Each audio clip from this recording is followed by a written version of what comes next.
Good morning everyone. स्वागत है आपका आपके यूट्यूब चैनल आरएस क्लासेस में। और आज हम समझने वाले हैं वाच्य को, जो कि बार बार कंपटीशन एग्जाम में पूछा जाता है। अधिकतर कंपटीशन एग्जाम में पूछा जाता है। बड़ा ही महत्वपूर्ण सा शीर्षक है वाच्य। तो चलिए समझते हैं, मगर इसके पहले मैं आप सभी को धन्यवाद कहती हूँ जिन्होंने मेरे चैनल को सब्सक्राइब किया है।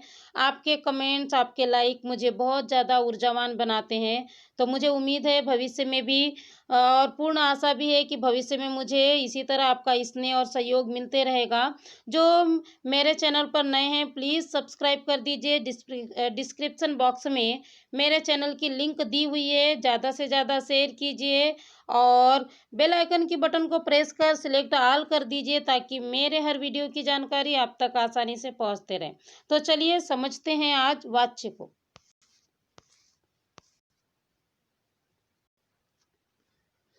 वाच्य किसे कहेंगे? वाच्य वाक्य का एक प्रकार है जिसमें कर्ता, कर्म और भाव की प्रधानता होती है। यदि आप परिभाषा के तौर पर देखें तो परिभाषा क्या होगी? वाच्य क्रिया का वह रूप है जो यह बताता है कि क्रिया व्यापार का मूल संचालक कर्ता है अथवा कर्म यह इस बात की ओर संकेत करता है कि कर्ता क्रिया को करने में समर्थ है अथवा नहीं। आपको यदि परिभाषा ज़्यादा ही कठिन लग रही है तो एकदम मैं सरल शब्दों में बता दूं कि वाच्य का मतलब होता है कि क्रिया का जो प्रयोग है वह किस आधार पर होता है? कर्ता, कर्म और भाव के आधार पर होता है। ठीक है। क्रिया का प्रयोग किस आधार पर किया जाता है? कर्ता, कर्म और भाव के आधार पर किया जाता है। वह क्या कहलाता है? वाच्य कहलाता है। अब मुझे उम्मीद है कि आपको बेहतर समझ आ गया होगा। तो चलिए वाच्य के प्रकार देखते हैं। वाच्य के प्रकार। वाच्य 3 प्रकार के होते हैं: कृतवाच्य, कर्मवाच्य और भाववाच्य। मैं फिर से कहूंगी, ध्यान से समझिएगा। बार बार प्रतियोगी परीक्षा में पूछा जाता है, अधिकतर प्रतियोगी परीक्षा में। तो आप बेहतर जब समझेंगे तभी आपका परिणाम भी बेहतर हो पाएगा। और मैं बिल्कुल प्रयास करूंगी कि बिल्कुल आसानी से आपको समझ आ जाए और एग्जाम हॉल में आपसे कोई भी गलती ना हो। तो चलिए समझते हैं वाच्य का पहला प्रकार जो है कृतवाच्य।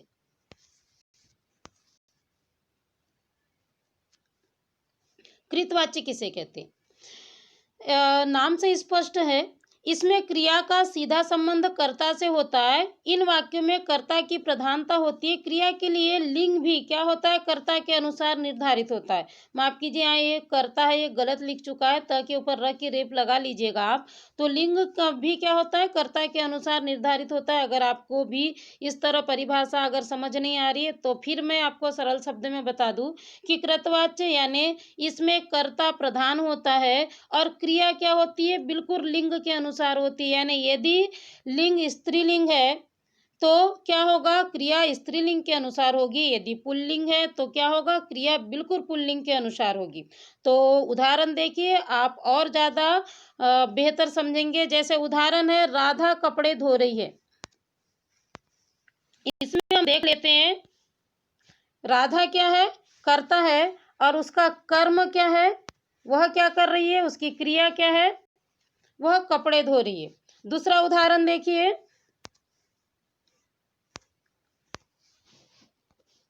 जैसे रमेश खाना खा रहा है। इसमें कर्ता कौन है? रमेश है। और उसकी क्रिया क्या है? वह क्या कर रहा है? खाना खा रहा है। हम देख रहे हैं पहले उदाहरण में जहां राधा स्त्रीलिंग है, उसकी क्रिया परिवर्तित हो गई, स्त्रीलिंग के अनुसार हो गई। वहीं रमेश क्या है? पुल्लिंग है, इसलिए वह क्या हो गई? उसकी क्रिया पुल्लिंग के अनुसार हो गई। तो और हम ये देख रहे हैं कि जो उदाहरण है इसमें प्रधानता किसकी है? कर्ता की है। पूरा का पूरा उदाहरण जो है वो किस पर निर्भर है? कर्ता पर निर्भर है। और हमें परिभाषा इससे स्पष्ट है कि जहाँ कर्ता प्रधान होता है वहां पर क्या होता है? कृतवाच्य होता है। और मुझे लगने लगा है बिल्कुल कि आपको कृतवाच्य बड़े ही आसानी से समझ आ गया होगा। तो चलिए अगला वाच्य का प्रकार देखते हैं। अगला जो वाच्य है वह है कर्मवाच्य। इस वाक्य में कर्म की प्रधानता होती है और इसमें क्रिया का सीधा संबंध कर्म से होता है।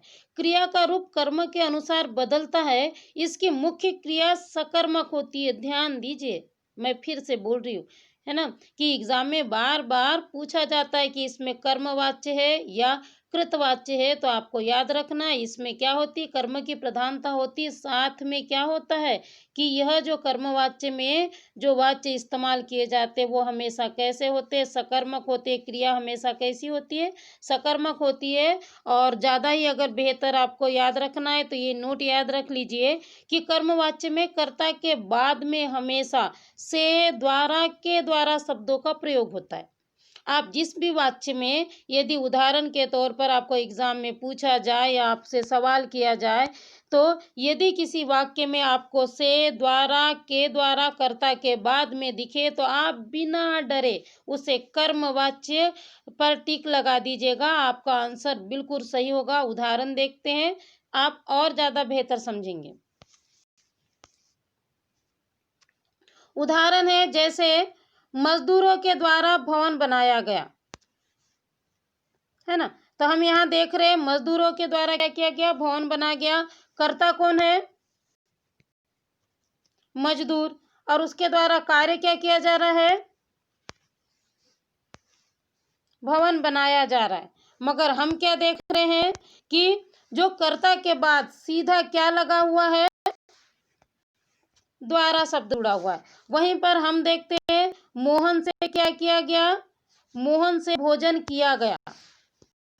यहाँ पर कर्ता कौन है, मोहन है। और मोहन के बाद क्या जुड़ा हुआ है, कौन सा शब्द जुड़ा हुआ है, से शब्द जुड़ा हुआ है। तो अगला उदाहरण देखिए, नानी के द्वारा कहानी सुनाई जाती है, गीता द्वारा आम खाया जाता है ना। तो इस तरह हम देखते हैं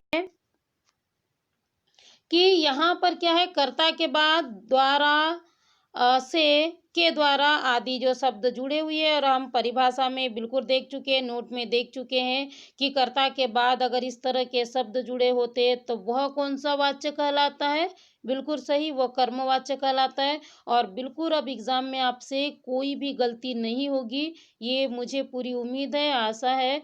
और बिल्कुल भी गलती नहीं होगी, आप बिल्कुल कॉन्फिडेंट रहिए। चलिए आगे समझते हैं।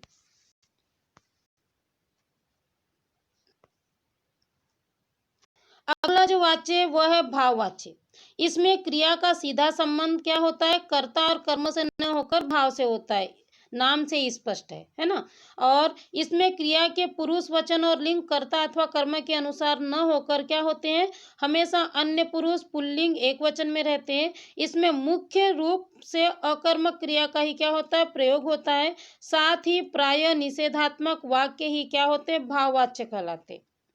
आपको अगर ज़्यादा ही कठिन लग रहा है तो बस इतना याद रखिए कि वह वाच्य जिसमें भाव की प्रधानता होती है वह क्या कहलाता है, भाववाच्य कहलाता है। और इसमें हमेशा क्या होता है, नकारात्मक और अकर्मक क्रिया का प्रयोग होता है। इसके पहले हमने क्या पढ़ा कर्मवाच्य में कि उसमें हमेशा क्या होता है, सकर्मक क्रिया का प्रयोग होता है।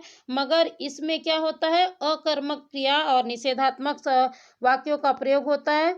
यदि एग्जाम में जहां पर भी आपको अकर्मक और निषेधात्मक वाक्य दिखे, आप बिना डरे उसे क्या कीजिए, बिल्कुल सही भाववाच्य आप उसे टिक करके आ जाइएगा। आपका आंसर बिल्कुल सही होगा। उदाहरण देखिए, आपको और आसानी से समझ आएगा।